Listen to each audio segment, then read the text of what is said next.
দেখছেন Kolkata TV digital. আপনাদের সঙ্গে রয়েছে আমি শুভাঙ্গী। রাজ্যে বিজেপি ক্ষমতায় আসার পর একাধিক জনমুখী প্রকল্প তারা দিচ্ছে।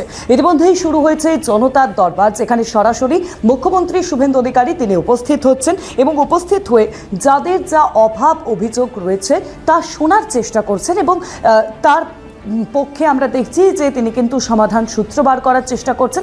একাধিক বিষয়ের সামনে আসছে। আর এবার যে কোনো সমস্যার সরকারি সমাধানে খুলে গেল একটি নতুন পোর্টাল, আপনার সরকার আপনার পাশে পোর্টাল। জেনে নিন কি কি করতে হবে এই পোর্টালে, কিভাবেই বা সমস্যা জানাবেন নিজেদের, জানাবো আপনাদেরকে। আগেই চালু হয়েছে আপনার সরকার আপনার পাশে হেল্পলাইন নাম্বার, এবার চালু হলো আপনার সরকার আপনার পাশের পোর্টাল। মুখ্যমন্ত্রীর দপ্তর বা সিএমও যে ওয়েবসাইট, সেখানে গিয়ে আপনার সরকার আপনার পাশে অপশন পাবেন।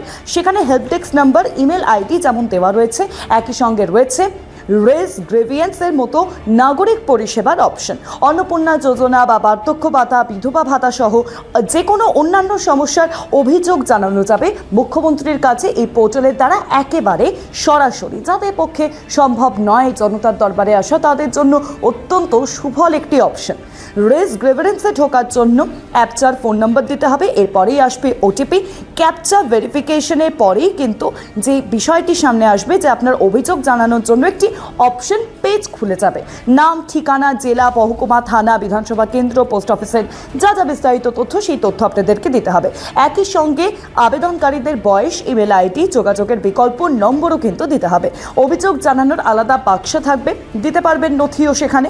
বিস্তারিত পূরণ করে জমা দিন অপশনে ক্লিক করতে হবে। মমতা বন্দ্যোপাধ্যায় আমরা দেখেছিলাম যে তিনি যখন মুখ্যমন্ত্রী ছিলেন, তিনি মুখ্যমন্ত্রী থাকাকালীন 2023 সালে শুরু করেছিলেন মুখ্যমন্ত্রীকে বলুন কর্মসূচি, ছিল হেল্পলাইন নম্বরও। তবে তা নিয়ে অনেক অভিযোগও ছিল। তবে শুভেন্দু অধিকারী তিনি মুখ্যমন্ত্রী হওয়ার পর আমরা দেখলাম যে তিনি এবার নতুন একটি বিষয় সামনে এনেছেন, আপনার সরকার আপনার পাশে, এবং পাশাপাশি জনতার দরবার। আপনার সরকার আপনার পাশে আমরা দেখেছি এর আগে হেল্পলাইন নম্বর চালু হয়েছিল, এবার পোর্টাল চালু হলো, যা একেবারে আপনারা পেয়ে যাবেন মুখ্যমন্ত্রীর যেই পোর্টাল রয়েছে বা যেই ওয়েবসাইট রয়েছে, সেই ওয়েবসাইটে গিয়ে, সিএমওর ওয়েবসাইটে গিয়ে আপনার সরকার আপনার পাশে এই পোর্টালের লিঙ্ক পেয়ে যাবেন এবং সেখানে আপনারা আপনাদের অভাব অভিযোগ জানাতে পারবেন বিভিন্ন বিষয় নিয়ে। এরকম বিভিন্ন খবরের জন্য অবশ্যই নজর রাখুন কলকাতা টিভি ডিজিটাল, পাশাপাশি কলকাতা টিভি পর্দায় কলকাতা টিভি রাত 3 সাত দিন।